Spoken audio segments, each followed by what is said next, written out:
today as we prepare for some severe weather and a flooding threat to West Tennessee, Middle Tennessee, and across the state over the next few days. My name is Melissa Egan. I'm the Community Relations Officer here at TEMA. We're going to have two individuals join us today to talk about preparedness and to give an update on the weather forecast. First, we're going to have Krissy Hurley. She's the Meteorologist-in-Charge with the Nashville office of the National Weather Service. I'm going to go ahead and spell out her name so y'all have it. It's Krissy-Hurley.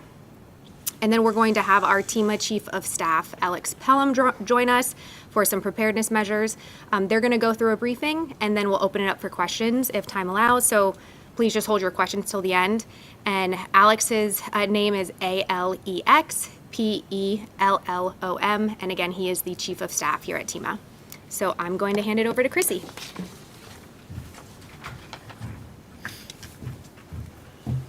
Hi. Thank you, Melissa. My name is Krissy Hurley. I'm the Meteorologist-in-Charge of the National Weather Service office in Nashville, Tennessee. Right now, we have a significant severe weather and flash flood event shaping up for the next 4 days. We have a potentially dangerous situation tornado watch in effect for West Tennessee and portions of Middle Tennessee. We're expecting significant severe weather over the course of this afternoon through the overnight hours. In addition to the severe weather threat, we're also expecting flash flooding across these same areas. As that frontal boundary comes down overnight tonight, it's going to stall across the state. As it stalls, these thunderstorms are continuing to train over the same locations over and over and over, increasing the threat for flash flooding. Another round of severe weather and flash flooding is expected during the day on Thursday into Thursday night.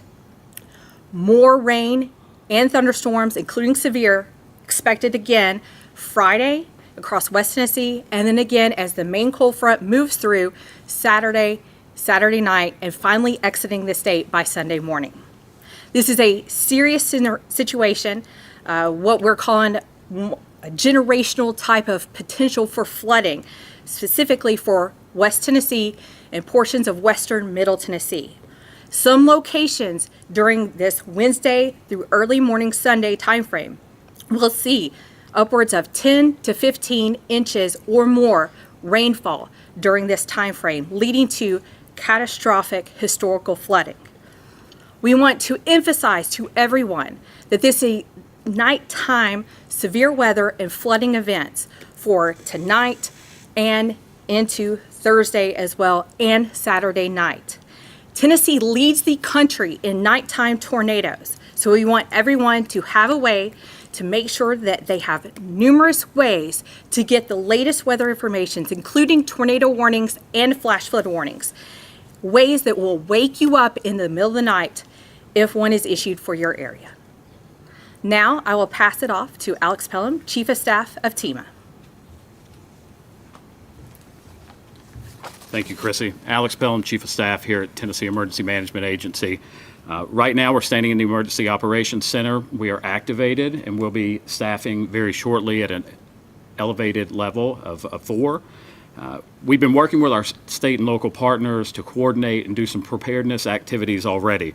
TDOT has been out in the community. They've been working to clear drains, which will help with some of the flooding issues we're dealing with. We've worked with our National Guard partners who are looking at pre-positioning and lead times on assets that may be used in flooding or other types of emergency management issues. Our regional partners are also activating their emergency operations center so they can coordinate on that local level, as we know they are the first response and we're here to support them on that.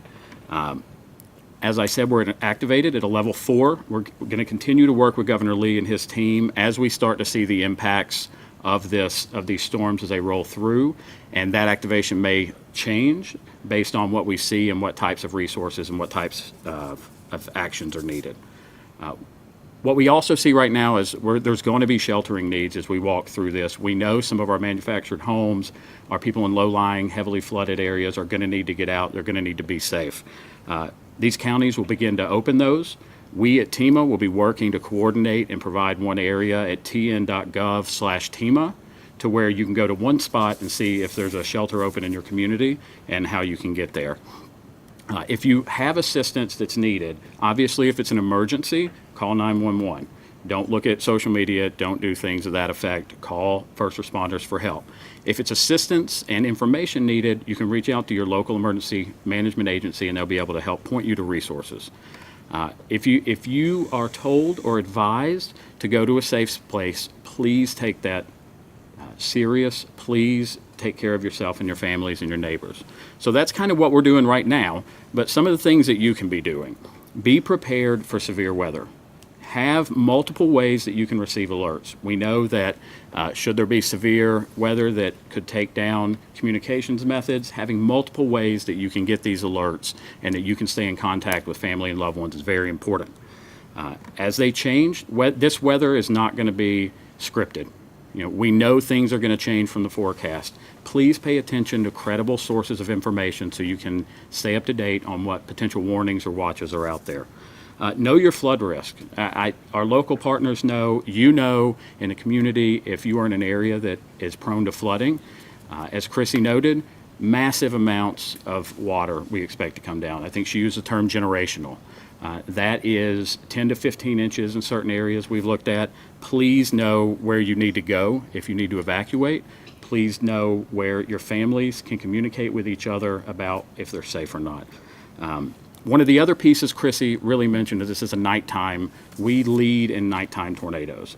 Obviously, that's troublesome. So what I would tell you again is to reemphasize the point, have multiple different ways to receive alerts from safety folks.